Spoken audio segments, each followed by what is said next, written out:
Hello friends, RRB PO pre के सारे shift के एग्ज़ाम्स ख़त्म हो चुके हैं। मेरा एग्ज़ाम जो था वो कल के शिफ्ट में था, 4 शिफ्ट था। और मेरे हिसाब से जो ये एग्ज़ाम रहा है, ये रीजनिंग तो मॉडरेट ही रहा है, लेकिन मैथ जो है मॉडरेट टू हाई लेवल की ओर रहा है, मॉडरेट टू हाई। मेरा एग्ज़ाम ज़्यादा अच्छा तो नहीं गया। मेरा टोटल अटैम्प्ट रहा है 50। मैं रीजनिंग में केवल 33 कर पाई और मैथ में तो और ही मेरा कम रहा, 17। मेरा टाइम मैनेजमेंट थोड़ा बिगड़ गया था। मैं रीजनिंग में लगभग 30 मिनट दे चुकी थी, 29 to 30 मिनट, और मैथ में केवल 15 to 16 मिनट ही दे पाई, क्योंकि स्टार्टिंग में जो था वो कोडिंग डिकोडिंग आ गया था। चाइनीज कोडिंग तो बहुत इजी, 1 से 2 मिनट में लग गए थे, लेकिन उसके जो 5 क्वेश्चन थे, 1 to 5 क्वेश्चन, वो काफ़ी फंसाऊ थे। इसकी वजह से मुझे लगा कि मेरे क्वेश्चंस गलत बन गए हैं। मैं दोबारा अटेम्प्ट कर दी, जिसकी वजह से मुझे 5 से 6 मिनट इसमें चले गए चाइनीज कोडिंग में। इसके बाद पजल्स आए, पजल्स भी अच्छे थे, लेकिन जो क्वेश्चन पूछे थे वो काफ़ी लेंदी फॉर्म में था, जिसकी वजह से मुझे टाइम लग रहा था। तो मैं बताती हूँ मेरे शिफ्ट में क्या क्या था। पहला तो एक चाइनीज कोडिंग आया था, दूसरा आया था आपका फ्लोर तो नहीं, वो बॉक्स पजल था, 9 मेंबर थे।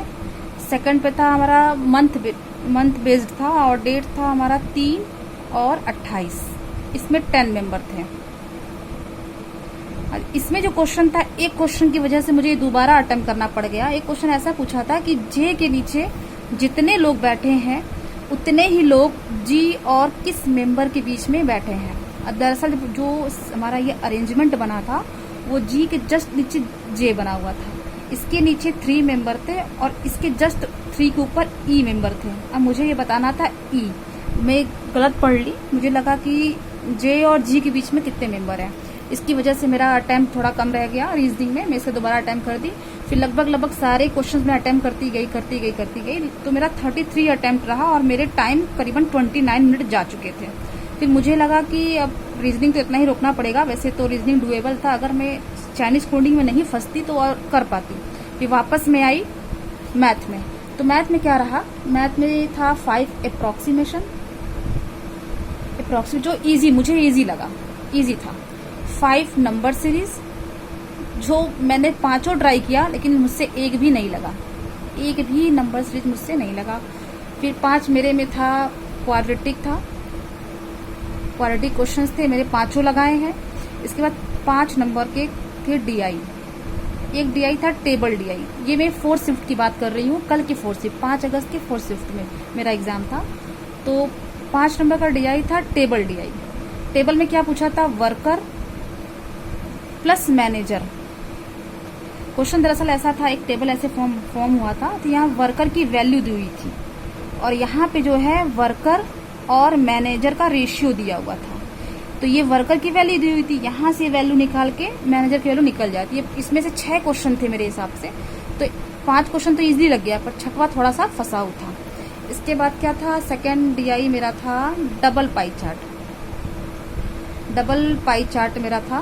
तो वो भी अच्छा क्वेश्चन था, लेकिन मैं कर नहीं पाई। उसमें अच्छे क्वेश्चंस थे, मेरे टाइम काफ़ी जा चुके थे, तो करीबन 15 मिनट मेरा लगा। 2 मिनट मेरे पास बचा, तो हमें लगा मेरा ज़्यादा अटैम्प्ट तो हो नहीं पाएगा। तो मैं 2 वर्ड प्रॉब्लम भी अटैम्प्ट की थी, एक मेंसुरेशन का था और एक टाइम एंड वर्क का था। फिर वापस मैं रीजनिंग में आ गई, तो वहाँ से मैंने ब्लड रिलेशन बनाया। तो ब्लड रिलेशन से मेरे 3 क्वेश्चन बने, तब 3 क्वेश्चन इसको ऐड करने के बाद ही मेरा 33 ओवरऑल बना। मतलब मैं कह सकती हूँ कि मेरे टोटल अटैम्प्ट 50 रहे हैं, और मुझे लगता है कि पेपर मॉडरेट टू हाई रहा है। और आज की शिफ्ट अगर बात करें, तो आज की शिफ्ट में जो मैथ रहा है, मुझे लगता है कि मेरे शिफ्ट से थोड़ा सा हाई रहा है। ऐसा क्यों, क्योंकि मेरा एक छोटा भाई है, वो भी बैंक की प्रिपरेशन करता है। उसका आज एग्जाम था, फर्स्ट शिफ्ट में था, मतलब 6 अगस्त फर्स्ट शिफ्ट में था इसका। उसका अटेम्प्ट भी अच्छा ही रहा, लेकिन रीजनिंग में आई थिंक मैथ में 17 और रीजनिंग में 31, मतलब ओवरऑल 48 अटेम्प्ट रहा। वैसे तो ये जो रिव्यू मेरा रहा है, मेरा जो कल एग्जाम रहा है 4 शिफ्ट का, उसका मैंने एनालिसिस दिया है। दरअसल मैं बताऊंगी कि जो आज का शिफ्ट रहा और कल की शिफ्ट में मॉडरेट टू हाई ही रहा है, और आज का शिफ्ट मुझे लगा थोड़ा सा हाई रहा है। पिछले एग्ज़ाम के कंपेयर, मतलब पिछले मतलब कल के एग्ज़ाम के कंपेयर में। ऐसा क्यों? क्योंकि मेरा जो छोटा भाई था वो तो मैथ ही कर पाया इतना, केवल 17 ही, शायद टाइम उसने 20 मिनट दिया था यहाँ पर। और मेरी एक फ्रेंड है, वो उसका 3rd शिफ्ट रहा आज, 3rd शिफ्ट, ठीक है, 6 अगस्त का 3rd शिफ्ट। तो उसका अटेम्प्ट भी कुछ खास नहीं रहा। मैथ में ओनली 14 क्वेश्चन एंड रीजनिंग में आई थिंक 32, टोटल 46 अटेम्प्ट रहा। तो उसका भी कहना यही था कि मैथ थोड़ा सा हाई था। जैसा मैथ का मैं अलग से बता देती हूँ, मैथ का क्या रहा फंडा इस पूरे एग्जाम्स में।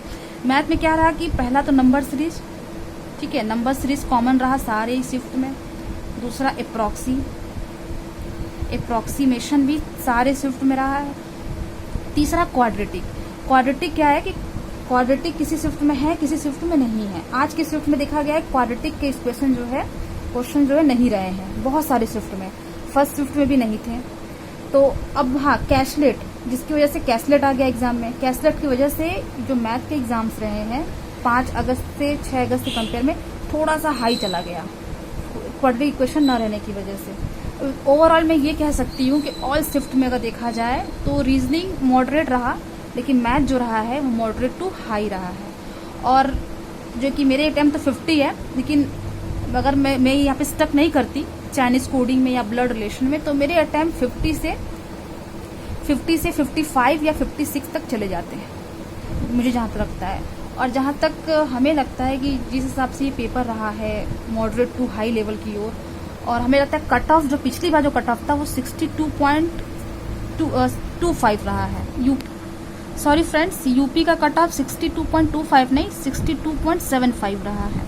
वैसे 62.75 इसलिए रहा क्योंकि इस बार जो एग्जाम्स थे उसके कंपेयर में थोड़े इजी एग्जाम हुए थे। पिछले बार पेपर थोड़ा इजी था, इस बार का पेपर थोड़ा सा टफ की ओर जा रहा है, मॉडरेट टू टफ बोल सकते हैं, इजी तो नहीं था। तो इस बार कट ऑफ जहां तक मुझे लगता है कि 52-54 या 55 या 52-54 के बीच में ही रहेगा, +2 -2 हो सकता है। बस इतना कह सकती हूँ, जिन लोगों का भी, जिन भी फ्रेंड्स का एग्जाम 45+ जिन्होंने अटेम्प्ट किया है 45+, वो मेंस की तैयारी कर सकते हैं विथ 100% एक्यूरेसी। जिन भी स्टूडेंट का, जिन भी फ्रेंड्स लोगों का अटेम्प्ट 45+ रहा है या 45 ही रहा है, 100% एक्यूरेसी है, तो वो मेंस के लिए प्रिपरेशन कर सकते हैं। मेरे ख्याल से वो रेस में हैं, वो रेस से बाहर नहीं हुए हैं, उन्हें प्रिपरेशन करनी ही चाहिए मेंस के लिए। और रही बात मेरी तो 50 अटेम्प्ट है, तो मैं तो मेंस की तैयारी करूंगी ही। और आने वाले एग्जाम्स जो भी हैं आरआरबी क्लर्क का है 12, 13 और 19, मतलब ये 3 डेट पे आरआरबी क्लर्क का एग्जाम से। फ्रेंड्स, ऑल द बेस्ट आने वाले एग्जाम्स के लिए। आप लोग लग जाइए, होप ना छोड़ें, लगे रहिए, और प्लीज़ हमारे चैनल को सब्सक्राइब एंड शेयर जरूर करें। Thank you.